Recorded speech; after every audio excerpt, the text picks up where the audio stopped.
एक बड़ी अच्छी खबर आज मैं यहाँ बताने जा रहा हूँ। एक तो बहरिया टाउन के रेजिडेंट्स के हवाले से और दूसरा बहरिया टाउन में बिजनेस करने वालों के, और तीसरी चीज़ कि बहरिया टाउन में जो लोग प्लान कर रहे हैं बिजनेस को लेकिन कुछ रिस्ट्रिक्शंस की वजह से वो कहते हैं कि कैसे हम कमर्शियल प्रॉपर्टी खरीद लें, यहाँ बहुत सी रिस्ट्रिक्शन है।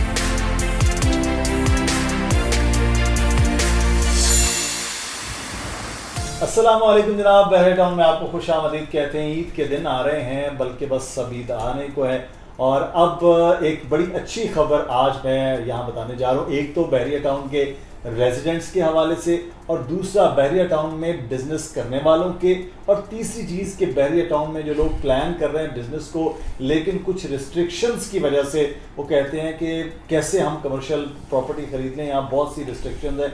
तो बड़ी अच्छी खबर है। वो खबर क्या है वो हम अली से डिस्कस करते हैं, क्योंकि आपको मालूम है कि कराची अपनी हवा और माहौल के हवाले से बड़ा जाना जाता है कि लोग बैठे होते हैं। आप चले जाएं, चाहे गुलशन में, चाहे गुलिस्तान जौहर में, चाहे सी व्यू क्लिफ्टन में या BHA में, चाय के ढाबे चल रहे हैं, खाना पीना चल रहा है, लेकिन एक चीज़ जो अच्छी वहाँ नहीं हो रही है कि वो कोई किसी भी किस्म की कोई रिस्ट्रिक्शन वहाँ नहीं है। होनी चाहिए, हर आज़ादी भी हदूद के अंदर हो तो वो आज़ादी कहलाती है, वरना वो भी फसाद ही हो जाता है। हमारे साथ मौजूद है अली। आपके पास कोई नोटिफिकेशन है? बड़ी मज़े की चीज़ें आप मुझे बता रहे थे। बिल्कुल। तो सबसे पहले तो ये बताइए कि ये नोटिफिकेशन किस मुताल्लिक है, क्या है? सर, एक एतराज़ था सरमायाकारों का, और सॉरी ये जो कारोबारी जिनके फूड चेन्स हैं, कि जी टाइमिंग्स बहुत लिमिटेड हैं और हमें जो डाइनिंग प्लेस है ना वो आउटडोर नहीं करने की इजाज़त दी जा रही है, और अंदर जगह कम। अच्छा, कराची का खासा क्या है? कराची की शाम, कराची की हवाएं आप एक दफ़ा अगर गुजार लें तो आप कभी नहीं भूलते। बहुत मज़ा है। ये कराची में ही है, सिर्फ किसी शहर में नहीं है, शायद कोयटा में कुछ थोड़ा बहुत हो। अब कराची में लोग इनडोर तो बैठते ही नहीं हैं, वो आउटडोर बैठने के आदी भी हैं और आउटडोर बैठने को ज़्यादा पसंद करते हैं। लेकिन बहरिया टाउन कराची में SOPs और ये सारी चीज़ें आ गई तो कुछ लोगों के कारोबार मुतासिर हुए sir.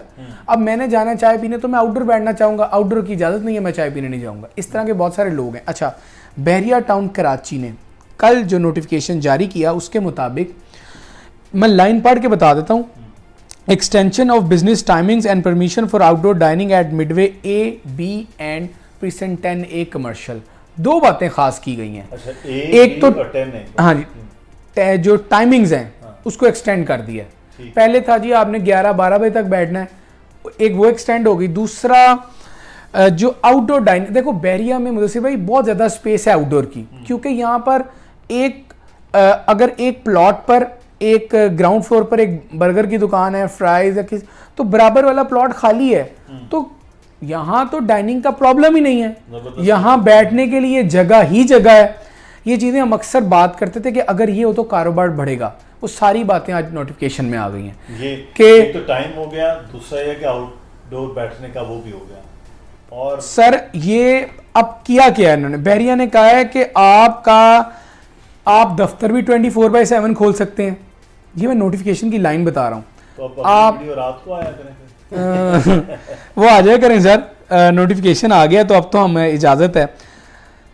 Offices, shops and restaurants, all other business 24/7 as per SOPs पर अमल करना तो हम सबका काम है। अब 24 घंटे आप अपना 3 बजे तक सबवे खुले, 4 बजे तक बर्गर लैब खुले, ये आप लोगों का फैसला है। आपका अगर कोई अपना ब्रांड है आप जितने मर्जी बजी तक खोलें। ये एतराज़ था कि यार 2-3 बजे बाद खाना कहाँ से खाएंगे? कराची तो आपको पता है ये वो शहर है जिसमें नेवर स्लीप, जो सोता ही नहीं है। 4-5 बजे तक तो लोग जागते हैं, फिर फजर और ये सारी चीज़ें। कुछ खाने पीने की और कुछ बिजनेसेस ऐसे उससे तो शाम के बाद शुरू हो रहे हैं, ऐसा ही है, उनके लिए भी रिस्ट्रिक्शन हो रही है, तो प्रॉब्लम है। चलें, ये तो दफ्तर है, इसकी तो एक अपनी टाइमिंग होती है आने जाने का, लेकिन वो सर मैं बता देता हूँ, मेन जिन एवेन्यू पर ऑफिस खोलने की इजाज़त नहीं थी 9 बजे के बाद। अब मेरा ज़ाती ख्याल है कि इस नोटिफिकेशन में अभी उसका जिक्र नहीं आया। प्रीसेंट मिडवे कमर्शियल A और B के जो ऑफिस हैं अब वो 24/7 खुले जा सकते हैं, क्योंकि बहुत सारे ऑफिस में कॉल सेंटर थे, आपको पता है, और बैरून मुल्क उन तमाम लोगों का काम है। ये पहली लाइन है। अच्छा, दूसरा कहा गया है कि जी अगर आपने आउटडोर डाइनिंग करनी है तो विद इन द लिमिट आपने उस पर काम करना है, और वो क्या है वो आपको सर हम बता देते हैं। अच्छा, बैरिया ने कहा है कि जी आपको डाइनिंग अगर करनी है तो जब भी कोई बिल्डिंग बनाई जाती है तो 8 फीट का 125 गज की बिल्डिंग में 8 फीट आर्केड रखा जाता है, वहां पर आप डाइनिंग कर सकते हैं। आप अपने प्लॉट के आगे फुटपाथ पर कर सकते हैं, ये बहरिया कह रहा है। ओके। अच्छा, अगला पॉइंट ये है मुदस्सिर भाई कि जो लेकिन पार्किंग में नहीं करनी, पार्किंग में नहीं ये बड़ा करनी, जरूरी मैं उसकी तरफ आ जाता हूं जी। हाँ। अगर आपका एक शॉप है, आपकी फूड चेन है, आपके बराबर में प्लॉट है खाली, बड़ी ज़बरदस्त पार्ट है, बैरिया ने कहा है कि आप वहां पर डाइनिंग कर सकते हैं, लेकिन के बाद उन्होंने लिखा है कि आपको एक तो इजाज़त लेनी है प्लॉट वाले से, ऑनर्स। ठीक है। अगला काम आप लोगों ने देखा होगा कि डीएचए में जो ढाबे, अमूमन ढाबे कहा जाता है, वहाँ के प्लॉट्स पर उनको ना लाइटिंग करके सजा लिया जाता है। ये काम आप यहाँ करेंगे और आपकी डाइनिंग का एरिया वो तस्वुर किया जाएगा, यानी उस पार्ट में आप डाइनिंग करवा सकते हैं, डाइनिंग हो सकती है जी, वैसे ही वहाँ हो रहा है। बड़ा अच्छा है क्योंकि बाहर बैठ के खाने पीने में और मजा होता है। और इसके बाद फिर कुछ खिला। अच्छा सर, इसमें एक परमिशन, अच्छा ये 1 मंथ है। ओके। ये जो एक्सटेंशन है टाइमिंग्स की, ये 1 मंथ है और कहा गया है कि अगर एसओपीज पर अमल दरामद किया गया तो इसको एक्सटेंड किया जाएगा, मशरूत इजाज़त है ये। अच्छा, फिर एक नीचे और भी लाइन लिखी है कि अगर आपने जो भी पार्ट आपने अपनी डाइनिंग के लिए मुख्तस किया है, आपने दुकान बंद करने से पहले सफाई सुथराई का काम ऑनर का है, अगर वो ना किया तो क्या होगा, तो हैवी पेनल्टी लगनी चाहिए, बिल्कुल। ठीक है जी। अच्छा जी, दूसरा, अपनी दुकान के आगे अगर हमने साफ करके नहीं काम करना तो फिर क्या करना है? अच्छा, जो पार्ट यानी मेरी बिल्डिंग के साथ मैंने डाइनिंग की है, अब आपको पता है कि अंडरग्राउंड वायरिंग होती है, आपने उसको पहले सिक्योर करना है वरना उसका डैमेज भी आप पर आ जाएगा। सही। अच्छा, पार्किंग एरिया में कोई डाइनिंग नहीं होगी, ये कहना है बैरिया इंतजामिया का अच्छा है। इस एसओपी के मुताबिक। अच्छा जी, अब आ जाते हैं जी कि अब आपने एक आउटडोर डाइनिंग कर ली है। आउटडोर डाइनिंग करने के बाद जब आपकी जो है वो एंडिंग टाइमिंग्स हैं रेस्टोरेंट की, आपने अपना तमाम सामान अपनी दुकान, अपने शोरूम के अंदर रख कर जाना है। ऐसा नहीं है, कराची में अमूमन होता है कि वो सारा दिन सारी रात उधर ही पड़ा रहता है, वो पॉसिबल नहीं है, वो उठा लिया जाएगा, उसकी पेनल्टी लगेगी। 24 आवर्स की इजाजत दे दी है तो कहेंगे हमारी तो खुली है ना। नहीं, हाँ, ये तो फिर कहा जा ही सकता है। अच्छा जी, एक पॉइंट है। अच्छा मुदस्सिर भाई, ये एसओपीज हैं जो सरगर्मियाँ अब फूड और कारोबारी लिहाज से थी, उन लोगों के लिए ये बड़ी अच्छी बात है, बूस्टअप करेगा उनको कारोबार करने पर। उनको ज़रूर माइल किया जाएगा कि आपका कारोबार अब कराची की तरह यहाँ भी चल सकता है, कोई रिस्ट्रिक्शन बैरिया की तरफ से नहीं है। ये एसओपीज अगेन होगी और जिन लोगों की अभी शॉप है ये उन लोगों के लिए भी बड़ा फ़ायदा है। तो ये एसओपी जो आया है नोटिफिकेशन, वो आप लोगों के साथ शेयर किया जा रहा है, आप भी वीडियो में भी आप चलता देख रहे हैं। चीज़ बड़ी ज़रूरी होती है कहीं भी किसी भी डीएचए में हो या गुलशन के एरिया में, मुख्तलिफ एरिया में पूरे कराची में ये हो रहा है।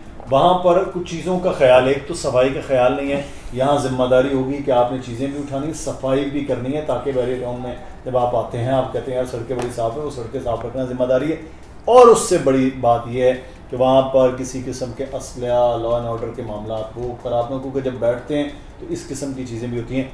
और उससे बड़ी चीज़ ये है कि मनशियात का इस्तेमाल जो है जब ओपन एयर इसलिए में भी होता है कि वहाँ पर आप स्मोकिंग कर रहे हैं तो स्मोकिंग में नशावर की चीज़ें इस्तेमाल आप नहीं करेंगे, इसकी भी जिम्मेदारी वहाँ ऑनर्स की होगी। अल्कोहलिक किस्म के जो ड्रिंक्स और ये चीज़ें हैं ना वो सेल कर सकते हैं, ना लोग ला कर वहाँ पर वो इस्तेमाल कर सकते हैं। इन चीज़ों का भी क्योंकि फैमिलीज़ होती हैं, बच्चे होते हैं, ये इस चीज़ों का ख्याल रखना भी इस एसओपी बिल्कुल ऐसा ही है। और मुदस्सिर भाई, ये बैरिया टाउन का बड़ा ज़बरदस्त इकदाम है। टू बी ऑनेस्ट, हम काम करते हैं, हम मुल्की पॉइंट पर 100%। Midway commercial A B, midway commercial B तो पहले ही हब है। हाँ। और मैं आपको ये यकीन से कह रहा हूँ, जो बात की जा रही है साइट पर आके देखें कि यहाँ पर कितनी स्पेस है डाइनिंग एरिया की। एक प्लॉट के साथ 3 प्लॉटों के बाद डाइनिंग एरिया खाली है, प्लॉट हैं वो डाइनिंग है। और इंशाल्लाह जो लोग कारोबार करने का सोच रहे हैं अल्लाह ताला की मदद से उनको फ़ायदा होगा Prescient- और हम बैरिया को अप्रिशिएट करते हैं इस पूरे Prescient मामले 10 को। का जो इसमें ऐड किया है वो बड़ा जबरदस्त प्रीसेंट होता है 10 तो कि सारा आप- खाली है और जिनकी वहाँ दुकान है उनकी चांदी है। और वहाँ जो लोग अब बनाएंगे अपनी शॉप्स और चीजें, वहाँ तो लोकेशन और ये ओ बड़ा यस, जबरदस्त ऐसा होगा। ही है। तो ये एक बड़ी अच्छी जी खबर है, जो चीज़ें हमने आपको साथ शेयर करना थी और कोशिश की है कि बैरिटम इस तरह की जो बातें खबरें होती हैं रादर देन कि हम अपनी चीज़ों के हवाले से, प्रोजेक्ट्स के हवाले से बताएं, वो भी आपको बताएं। आपकी राय क्या है और उसके बारे में बताइएगा। और अब आगे ईद आ रही है तो उसका भी अब आपने ज़रूर जो है वो ख्याल रखना है कि किसी भी किस्म का गंदगी इस बैरिया टाउन में वो ना हो। अल्लाह हाफिज़।